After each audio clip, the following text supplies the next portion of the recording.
Welcome to August Leetcode Challenge. Today's problem is flip string to monotone increasing. A binary string is monotone increasing if it consists of some number of zeros, possibly none, followed by some number of ones, also possibly none. You are given a binary string S of zeros and ones. You can flip each index to 0 to 1 or 1 to 0. Now return the minimum number of flips to make S a monotone increasing. So keep in mind that we're trying to make it all zeros, or not all zeros, zeros, whatever group of zeros, and all the way followed by a group of ones. But all those have to be ones, right?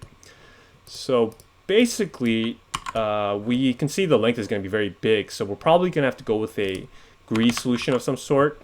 Here's kind of the idea of what we're going to do. Imagine that we're just thinking about this simply, right? And if we started it at the very end here, if we said that we're going to just, whenever we see a 0, we're just going to increase it to a 1. Like how many of those then will there be? So imagine that we start here at 0, and whenever we see a 0, we're going to flip it to a 1, okay? So basically this becomes 1, and this becomes 2 right here. And you can imagine like we have, 6 zeros, right? So just go backwards.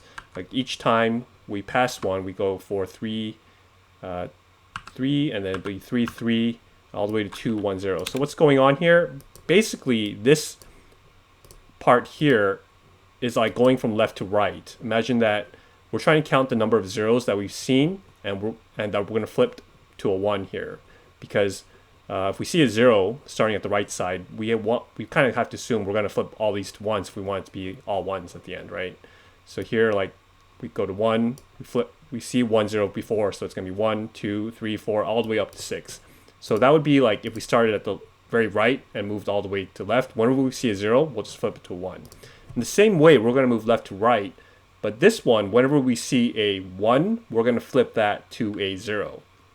And that makes sense because if we thought about the other way, we want to just make sure whenever we see a 1, we're going to flip it to a 0, right? So at the beginning, it's going to have nothing. We just go 0, 0, 0. And here we see a 1, so we flip that. Flip that here, and then this just continues like all the way down. And I actually think it's going to be more like this: 1, 2, 2, 2, 2, like that. So if we just sum these up, right? Well, this is kind of like the cost of each one: 3, 3, 4, 4, 3, 2.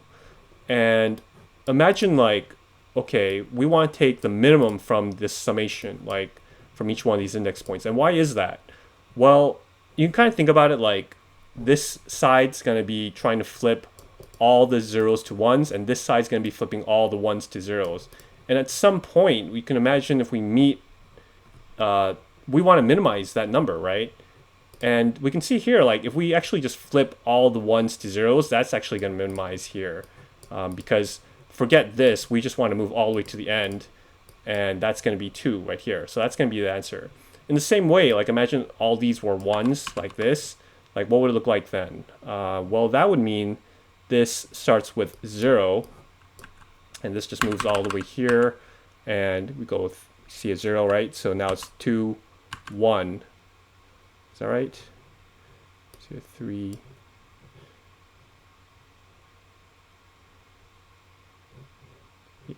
Yeah, nope. My apologies. This would be 2, 1, 0, like this. And in the same way, this would be what? 0, 1, 2, 3, 4, 5, 5, 5, 5. And what would be answer here then? It'd be 3, 4, 5, 6, 7, 8, 7, 6, 5. Here we can see the minimum is going to be 3.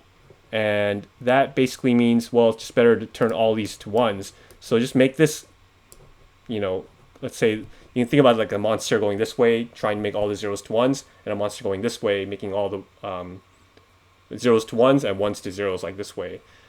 So basically, like at some point, this is going to be minimized. Here with these two examples, like we see at the very end, that's actually going to be the minimum. So it's just better to turn all these to 1s and don't flip any of the 1s to zeros, and that way this is going to be 3 right here.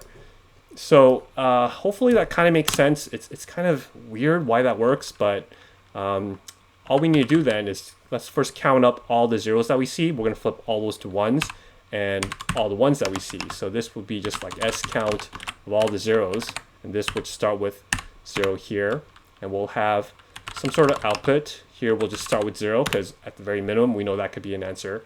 So 4 digits in S, if the digit is equal to a 0, then we're going to decrease our 0 here. And if the digit is equal to a 1, really I can just do it else probably, but just in case, we'll say 1, we're going to flip it to a 0, so plus equal 1 like this. So each time we want to store the minimum output here, so that's going to be minimum output and the 0 plus 1. Finally just return our output, and this would actually work. This would be O of n time. Let's make sure it does. This should be 1 here. Looks like that's working. And there we go, accepted. So O of n and space complexity would also be O of n, or I'm sorry, O of 1, I believe. Although I'm not totally sure.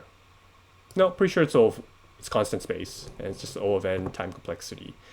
Now, full disclosure, I did not come up with this solution. Like, I thought this was very clever. It's pretty amazing. To be honest, I struggled with this one. I knew it had something to do with moving forwards and backwards. I just couldn't figure out what it was. You know, I'll have to admit, it's been a little bit discouraging the past couple days.